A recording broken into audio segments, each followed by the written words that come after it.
natural history and paleontology. So we have a chapter here on that, the subject of fossils and everything that people deduce on the basis of fossils. So this is very, very brief chapter, so we only refer briefly to a few points, but there are many things that can be said on this subject. So of course, one of the basic supporting foundations of the modern scientific worldview is the idea that we all evolved, and that this is shown by fossils. The idea is that as time passes, layers of sediment accumulate on the surface of the earth, and remains of animals and plants and so forth occasionally become preserved. And so a record is made of the past. So the scientists will say that they have examined this record in great detail. So they call it the record of the rocks. And they have learned what happened in the past. So what they will say is that if you look at these rocks, which they now say they can date, if you go back prior to 600 million years ago, you will not find very much in the way of traces of higher organisms. And if you go back, say, prior to 700 million years ago, the only traces you will find will be of algae and bacteria. Nothing higher than that. So that's called the Precambrian period. It used to be that they didn't have anything even before 600 million years. But oddly enough, the earliest fossils of higher creatures that they can find turn out to be what look like imprints of jellyfish. So jellyfish provide the first fossils. And that's called the Ediacara fauna.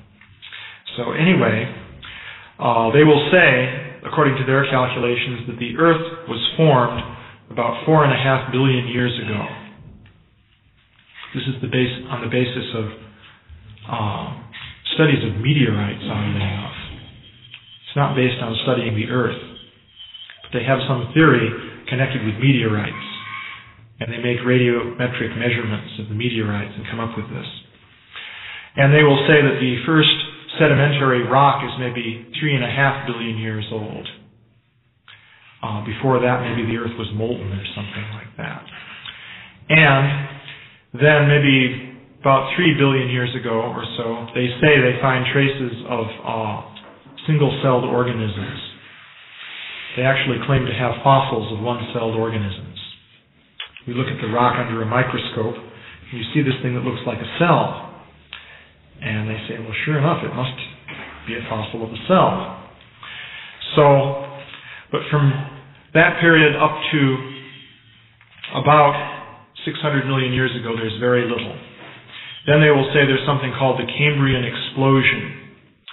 And suddenly all kinds of marine life appears in the fossil record, including creatures with shells and sponges and trilobites, which are like little shrimp or something like that. Various different creatures like that. And then comes what they'll say is the age of fishes. Suddenly you have fish all over the place, but very odd-looking fish. Really strange creatures. And then up to this point, though, there's no life on the land. Then they'll say maybe 400 million years ago you have the first life on the land. And then you come to the Carboniferous period, in which the land is covered with these dense swamps and jungles and so forth. And you have the first amphibians crawling out in about that time period or a little bit before. And then, of course, there's the age of reptiles, which lasts 100 million years or so. And you wind up with dinosaurs, they will say. And then the dinosaurs disappear, along with a lot of other things. And you have the age of mammals, in which you have these very strange beasts, such as elasmotheres and other creatures with gigantic horns and teeth and so forth. And that lasts up until about a couple million years ago. And then you have a period in which there are apes turning into men. And only 35,000 years ago you have the first modern type human beings. Prior to that, you don't have them. And then only about 5,000 years ago, 5 or 6, you find that people begin creating cities. You have civilization starting. And then everything comes up to the present. So that's the story they tell, based on digging in the ground and coming up with fossils and so forth. So practically they have the whole world believing this. And everywhere you go, this is presented. Now, traditionally in the West, this has been opposed by the Christian viewpoint, which held that the earth was created in 4004 BC, and with Adam and Eve and so forth. And then there was Noah's flood, which occurred maybe 3000 BC or thereabouts. Something like that. And so the entire history of the earth is compacted into an interval of about 6,000 years. So the Christian creationists are still saying that. That's their basic viewpoint, the idea of the young earth. So the Śrīmad Bhagavatam, however, in the Vedic literature generally, describes a different situation. The history is divided into days of Brahma, and one day of Brahma is 4,320 million years in length.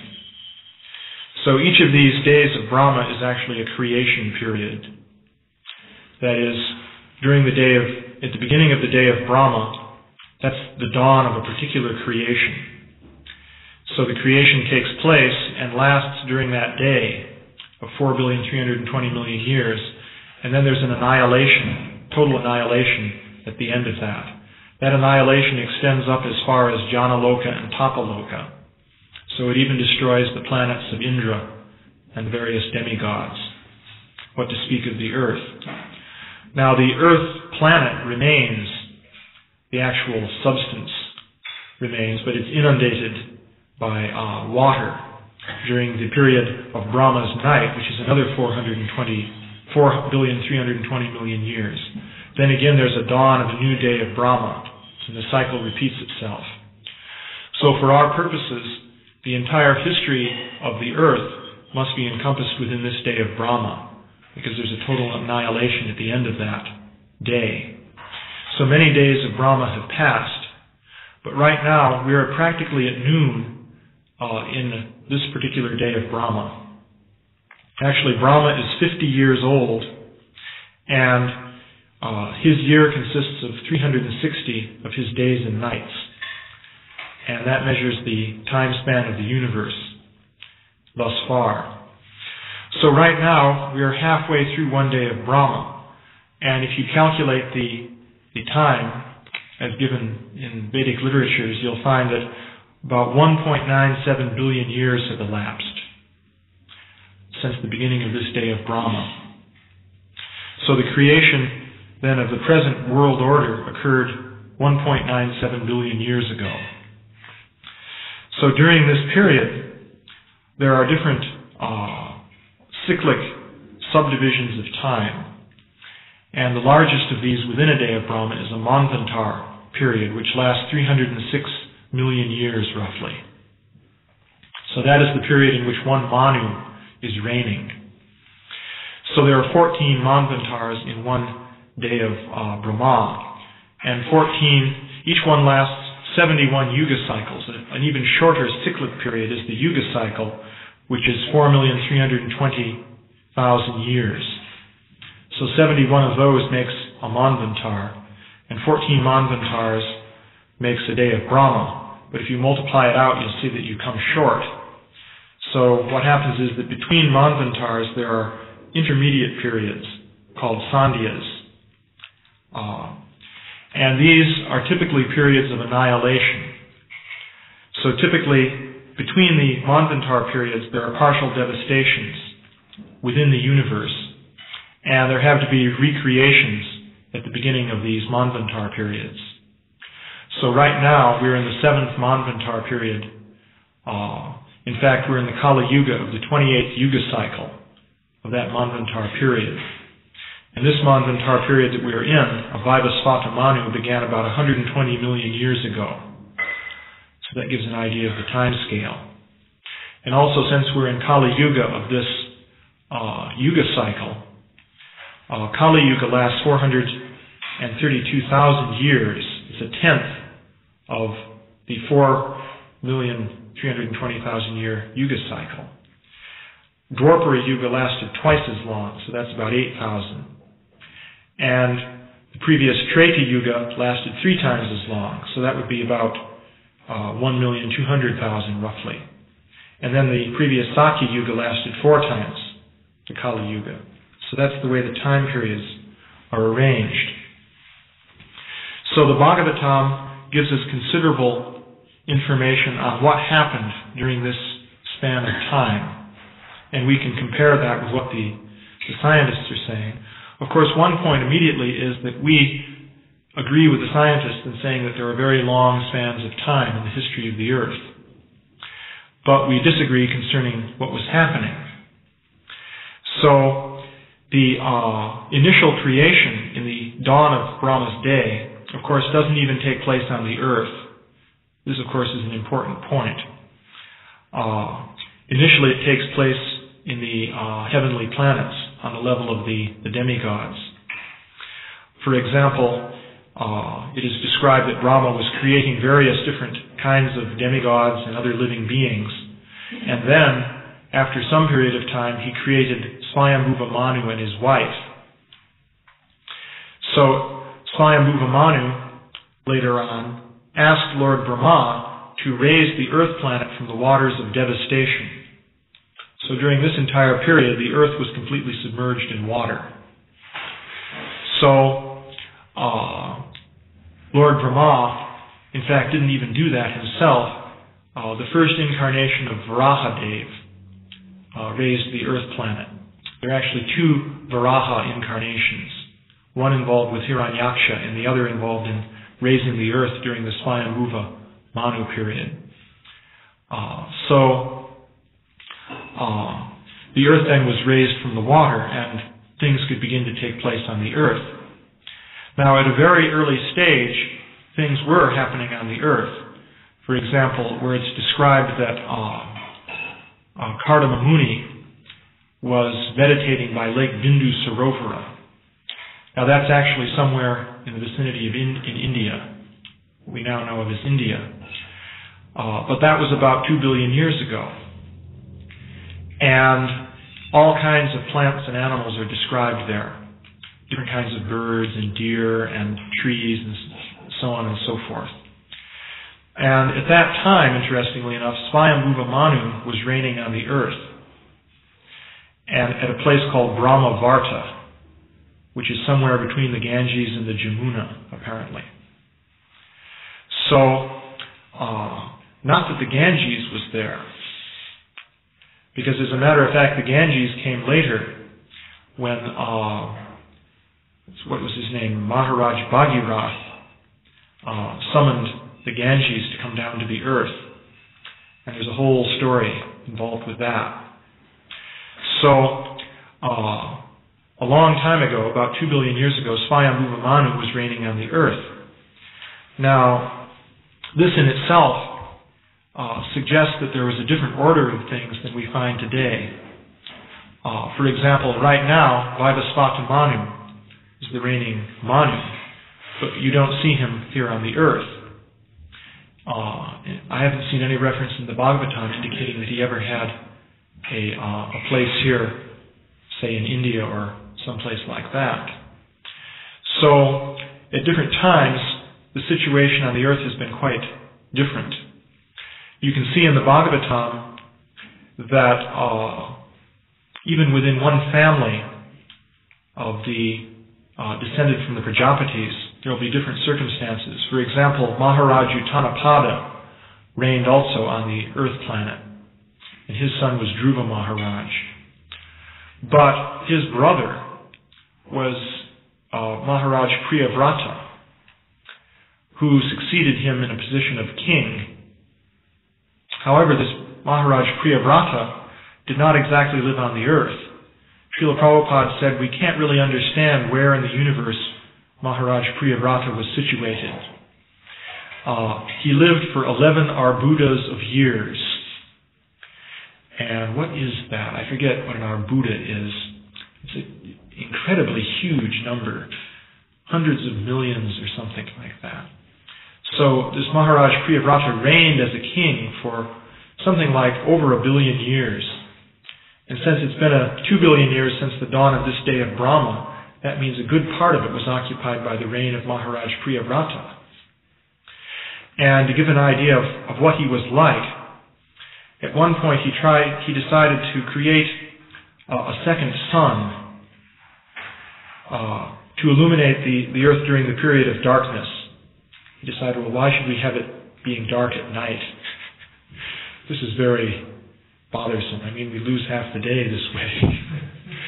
So he followed the sun on the other side of however the sun is moving, which is another whole subject of discussion. And he himself became another sun for a while. So he followed the sun in a chariot, and the wheels of his chariot, which were riding on something called Bhumandala, which isn't exactly the earth, as I've said before, created ocean basins. And as a result, 7 oceans, which are shaped like rings, were created.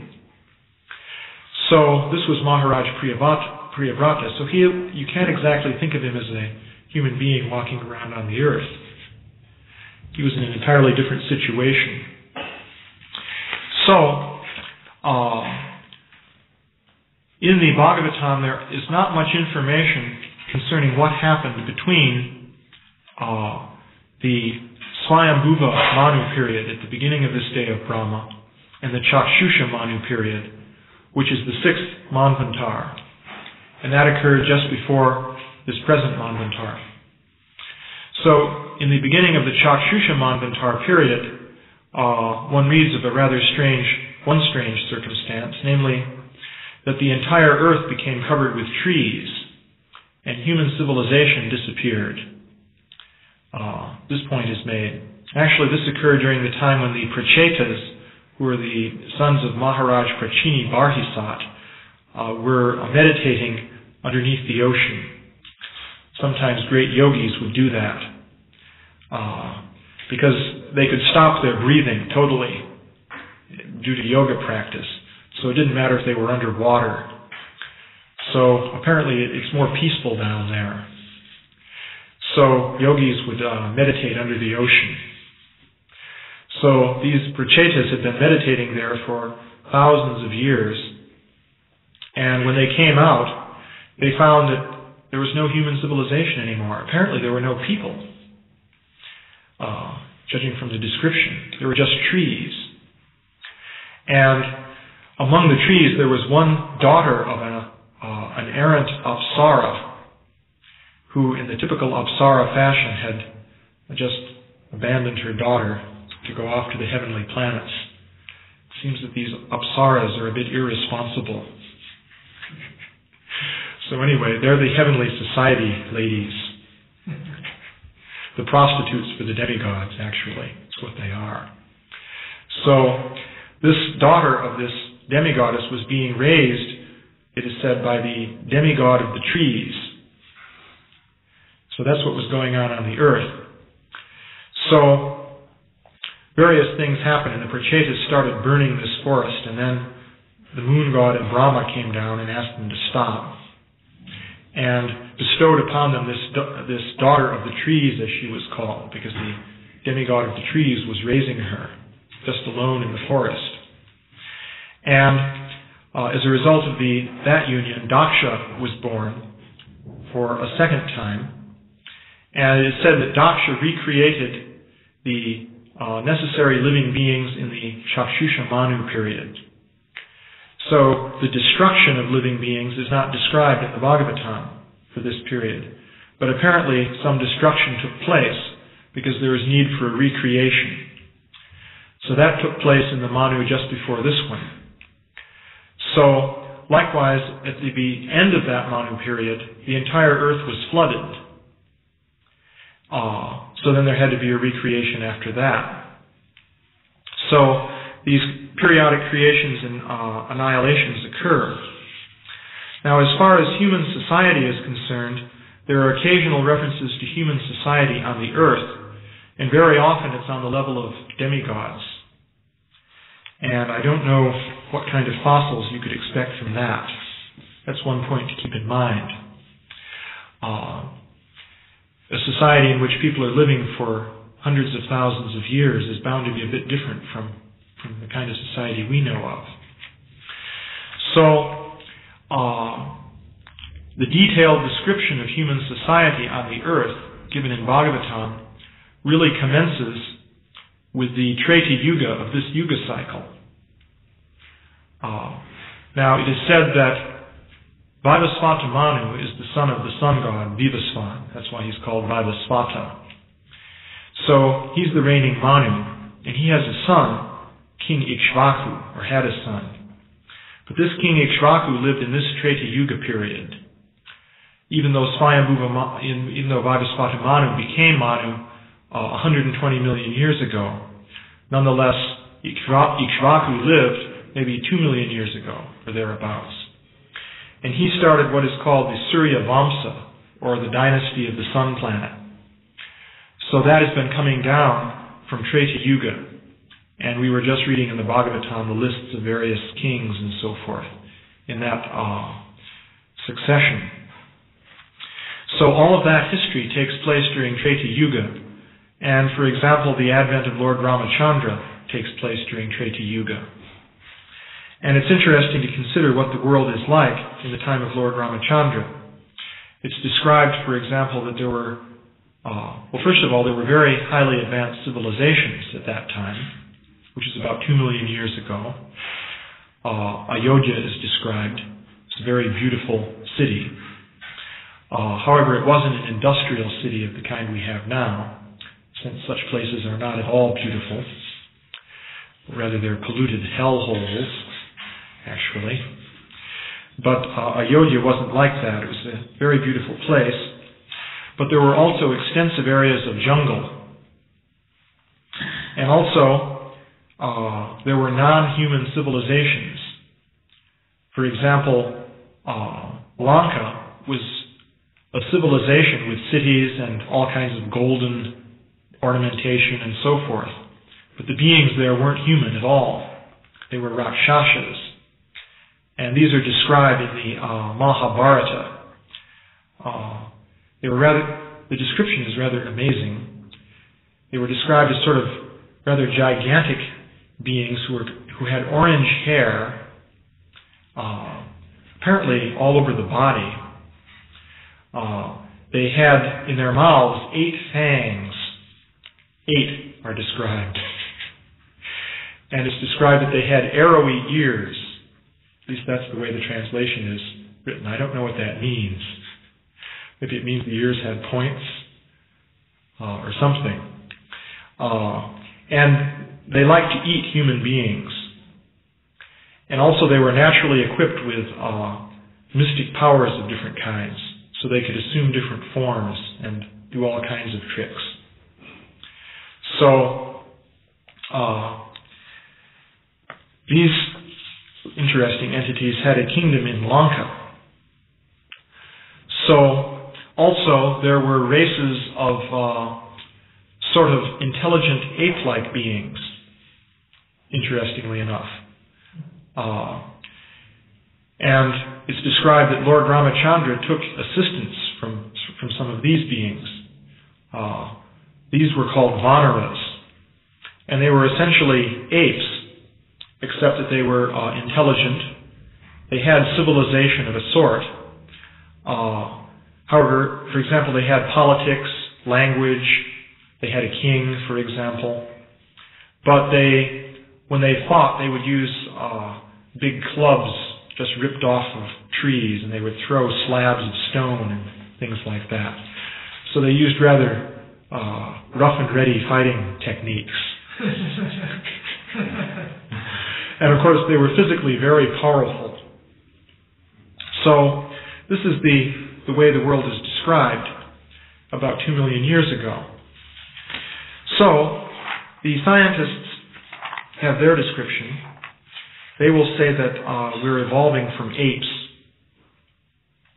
And they will describe races of beings that were sort of half men and half apes and so forth. So what is the relation between what they're finding and, say, Vedic literature? So this is something to discuss, and we have this article here on the record of the rocks, which mentions some things about that. First point to make, though, is that the fossil record is very fragmentary. And we have very little evidence really surviving from the past. So to give an idea of just what is going on there, one thing we have here is this picture. The caption is not complete, so probably no one has any idea what this picture is. But anyway, I'll explain what it is. This describes the passage of time and the effect of erosion and deposition of sediment. So time, in the past is here, and time is going towards the future in this direction. And as you go up and down, that's the level of the earth. So if you go down, that means erosion is cutting something away. And if you go up, that means earth is being piled up. So the point is that there's zigzags. Things are eroded, and then they get piled up, and then they're eroded, and they get piled up, and so on. What that means is, if there are a lot of zigzags going up and down, most of what used to be there will be gone, which is a significant point. Now, in geology, this kind of thing is studied in great detail, and people have had many different conceptions over the years in geology. In recent years, they've accepted what is called uniformitarianism. And that's the doctrine that what happened in the earth on the past is just like what happens on a day-to-day basis today. So, if valleys got filled up with sediment in the past, that occurred just a fraction of an inch by a fraction of an inch by the same processes we see today. And erosion occurred bit by infinitesimal bit, and so on. However, the indications are that this is not at all true. What really happens is that, on the average, not very much happens. But periodically there are big disasters of some kind, which move around a lot of Earth. And there are different time scales. On the scale of, say, 50 years, you might have a really big storm coming, maybe once in 50 years or so. For example, here we have this Pacific beach here. And the ocean never comes up higher than that wall that they've got there. But maybe in the next century, there'll be a storm and all the houses will be wiped up out all the way up to here. That could happen. And then maybe once in 1,000 years, flooding will occur, which explains why you have sand all the way up to the edge of the surrounding mountains around here. Because I saw once we were driving along and there was sand way up where there's just dry land now. So, and then occasionally something really big can happen. And whole mountains get, crumbled into rubble. And they fill up new areas and so forth. The indications are that it's like this. This deposition and erosion of sediment is very sporadic. So that means most periods of time aren't represented by any kind of record. On various rare occasions, something gets deposited. And so most of the record is missing. But then of the rock that is there, the question is, well, how much of it can you look at? So we calculated how much rock is there. What was that? We had a calculation. 134 million cubic miles of sedimentary rock. So that's quite a lot. And you can ask how much time it would take to look at what is recorded there, or what is deposited in all that rock. And we have a calculation here that if you had, let's say you wanted to go just through 1 cubic mile of rock. There are 134 million cubic miles, but you wanted to examine what's in 1 cubic mile. So suppose you had 100,000 paleontologists working. And let's say they work 8-hour days, 365 days a year. And each paleontologist can go through 1 cubic foot of rock every 10 minutes. So each one has some kind of sledgehammer. He's pounding away like John Henry or something. So then it will take 84 years to go through that 1 cubic mile of paleontologists. And they certainly don't spend their time grinding rocks like that. So the fact is, only a tiny fraction of the Earth has been examined. So we have a tiny random sample of what is there. And that of the things that are found are just unbelievable. And this is something Madhavendra Puri and I have tried to document. And it's not too widely known, but a lot of strange things show up. First of all, there's the class of things that scientists won't even talk about. So if you read scientific reports, you never find even a mention of these things. However, you find that coal miners mention them. They get into newspapers. Little old ladies in, Morrisonville, Illinois, mention them. Various, draftsmen immigrating from Holland mention them, and so on. So these are very odd things that are found. So we've looked into some of the reports, and there's a trickle of reports of things like this. In this magazine, we only had room for one, so we put it in here. A report in the Scientific American. Now, Scientific American is a magazine of today, but back in the days of this report, it was just a little newspaper. So it wasn't today's Scientific American.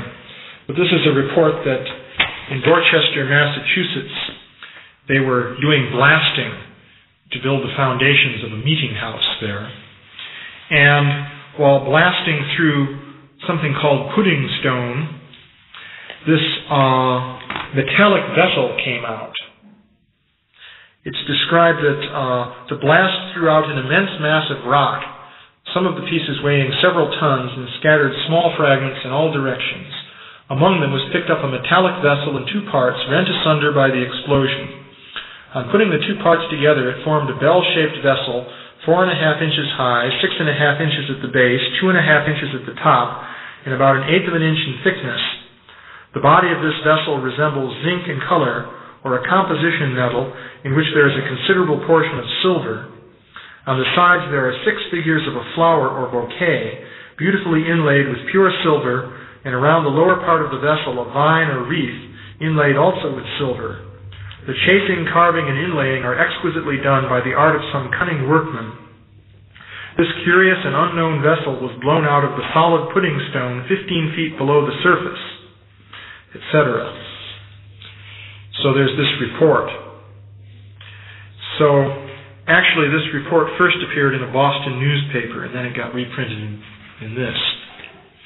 And it said, it is now in the possession of Mr. John Kettle, etc. So actually we did a geological investigation, and we found that in fact it's easy to identify this pudding stone in that area. And let's see, that pudding stone is pre-Cambrian. which means that it's more than 600 million years old, according to the geologists. And so what is a very excellently crafted vase doing in stone like that? So this is the kind of thing that the scientists will not take seriously for 1 minute. Their answer to this is very simple. It never happened. You can tell stories like this, but we don't believe it. So, but there are things like this. And we dug up a variety of reports. For example, there's this report by an old lady in Morrisonville, Illinois, who was putting a lump of coal into her stove. And the lump of coal was too big to burn easily, so she hit it with a hammer to break it up. And it broke into 2 pieces, and a gold chain was in the middle of the lump of coal. And one end of the gold chain was still embedded in one side of the lump, and the other was embedded in the other side. So it was definitely in the coal. It's not that a gold chain just happened to be laying nearby, and she thought it was in the coal or something. At least that's her testimony. And so that appeared in the newspaper. Another example is a man was shoveling coal into the furnace of a powerhouse in Wilburton, Oklahoma. And he hit a big lump of coal with a sledgehammer to break it up, and an iron pot came out. And his foreman saw it happen, and they both went to a notary public, and they swore before the notary public that this had indeed been observed. And for some time the letter notarized was still in existence. So there are various things like this. And then there are things, there are a lot of cases of things dug up from coal mines, which shouldn't be there. So the miners report it and it gets into the newspapers perhaps. But the scientific establishment has nothing to do with it. Then there are things dug up from wells. For example, in Illinois, someone was digging a well that was quite deep, and this coin came up. And this is very well attested, because some fairly responsible people investigated, and they say, yes, the coin did come out of the well boring. It was a metal coin of no known type. No one could identify it. Maybe it was a medallion, or who knows what it was. But what was the age of that strata? Between 200,000 and 400,000 years old. And it also was rolled to a rolling mill. Yeah, the metal was the kind of metal that must have come from a rolling mill. In other words, if you try to hammer out metal, it won't be so uniform as that. So 200,000 to 400,000 years would be the date based on the depth of the well and the strata and so forth, using their analysis for the ages of all these things. So what were people doing with a rolling mill at that time? So, since, of course, human beings weren't supposed to have existed at that time, even Neanderthal man didn't exist yet. That was in the period of the Homo erectus, who's the fellow with the no forehead and big eyebrow ridges, who went around with Acheulean hand axes. So, there are things like this. So these are completely on the fringe, and no scientist will take this seriously. And of course you can say, well, are these things true or not? And ultimately the answer is you can't say. How can you know anyway? Reports exist. That's all you can say. We've tried to investigate some of the reports. Some of them check out quite well as far as we can tell. Others turn out to be wrong in some way. Somebody misinterpreted something, or somebody made up something. For example, we once, just to check this out, we took a trip up to Spanish Fork, where they have the radio station. And near there's a fellow who claims to have found a footprint of a shoe from Cambrian-level rock, which would make it about 600 million years old. And there were other reports of similar finds. Well, first we went to see somebody who had some of the similar finds. And that turned out to be completely nonsense. He claimed to also have some footprints in stone, which he found, but they weren't footprints at all, and anybody could see that. In fact, his own son could see that. He was making snide comments while his father was showing us the supposed footprints. And the fellow was embarrassed, actually. But nonetheless, he had publicly made the claim that those were footprints. Then we went to see the other one, and for all the world, that looked like a footprint. So I looked at it. It's in a slab of stone. It had trilobites definitely embedded in the stone. Trilobites have been extinct supposedly for 400 million years. So that puts it at least back 400 million years ago. And it had this indentation with a heel and a sole and so forth. And the shape was, like that of a footprint. It didn't even partly form a footprint and then go wandering off in another part of the configuration. But the whole thing looked like a footprint.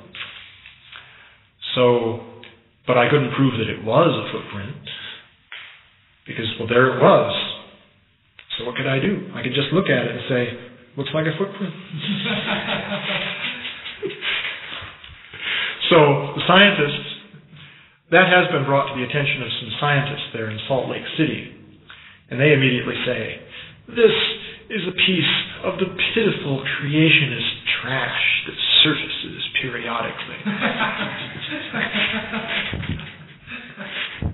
This is what they said. And according to this man, one scientist came into his home to look at this thing. And the scientist immediately took one look at it and said some obscene thing.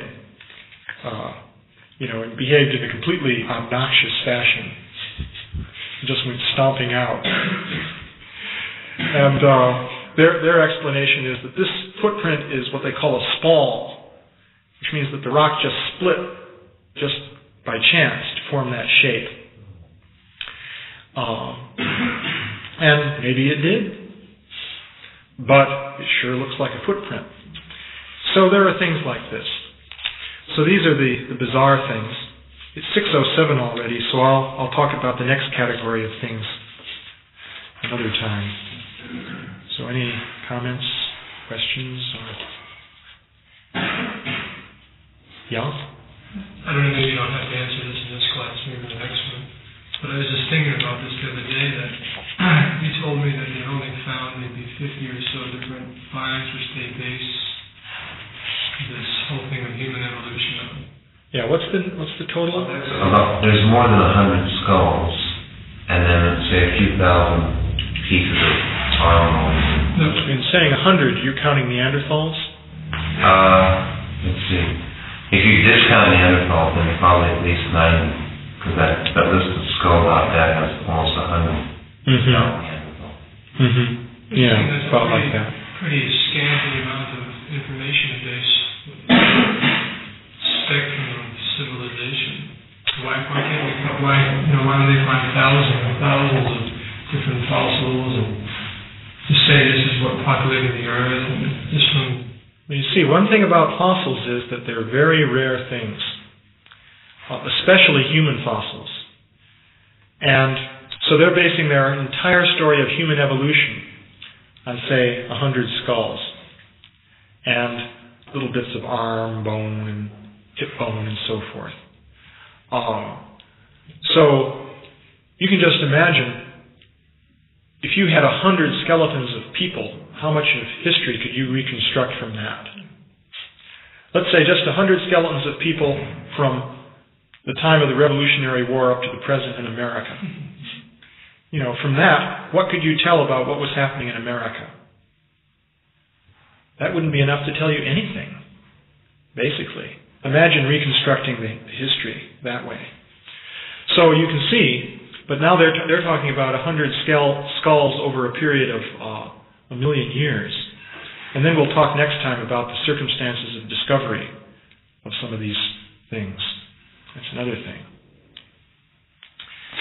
So indeed, That's what we're faced with based on this kind of fragmentary evidence. They give us a whole picture. Yeah?